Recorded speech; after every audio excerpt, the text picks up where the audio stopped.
ఈరోజు అక్టోబర్ 1వ తేదీ 2025వ సంవత్సరం బుధవారం.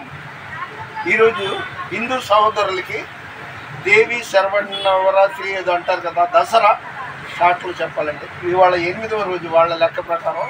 రేపు 2వ తారీఖు గురువారం దసరా ముగింపు రోజు.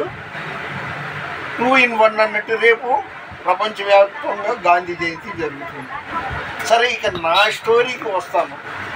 నేను 4 రోజులండి, మీరు నమ్మండి నమ్మకపోండి, దేవుడు వింటున్నాడు, ఒకటే వణుకుడు, చలి, జ్వరం, తలనొప్పి, ఆకలి లేదు. ఇలాంటి పరిస్థితుల్లో యేసు కృపా నిలయం వెళ్ళిపోయాను, బెత్లెహేం నగర్ మా అమ్మాయి దగ్గర. వెళ్తే అక్కడికి వెళ్ళి వాళ్ళు కడుపు నిండా తింటున్నారు. నాకు వేయబోతే అంత వద్దు, సగం పెట్టండి. ఆ సగం కూడా తినలేక అంటున్నా. ఇంత భయంకరమైన శోధన నేను ఎప్పుడు చూడలేదండి. చాలా శని, ఆది, సోమ, మంగళ, బుధ ఈ 5 రోజుల్లో నేను మింగలేక కక్కలేక యేసయ్యా స్తోత్రం స్తోత్రం అనుకుంటూనే ఉన్నాను. కానీ చెప్తున్నా, ఆయన ఏమంటున్నాడు, భయపడకు, నేను నీకు తోడై ఉన్నానని యేసు ప్రభు చెప్తున్నాడు.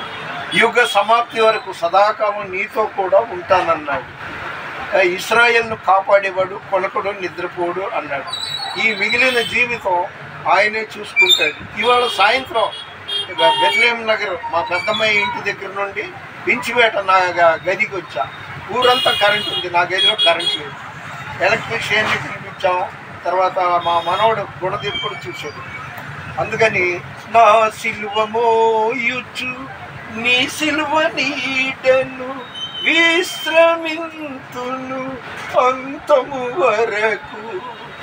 హల్లెలూయా యేసయ్యా నీకే స్తోత్రమయ్యా. ప్లీజ్ దయచేసి లైక్ చేయండి, షేర్ చేయండి, సబ్స్క్రైబ్ చేయండి. దేవుని పరిచర్యలో మీ రత్నం ఫ్రాన్సిస్. ఈరోజు రాత్రి ఎలా గడపాలో దేవుడికే తెలియాలి. మన వినికిడిలో దేవుడికి ఈ కొన్ని మాటలు దీవించుగాక. దేవుని పరిచర్యలో మీ రత్నం ఫ్రాన్సిస్. God bless you.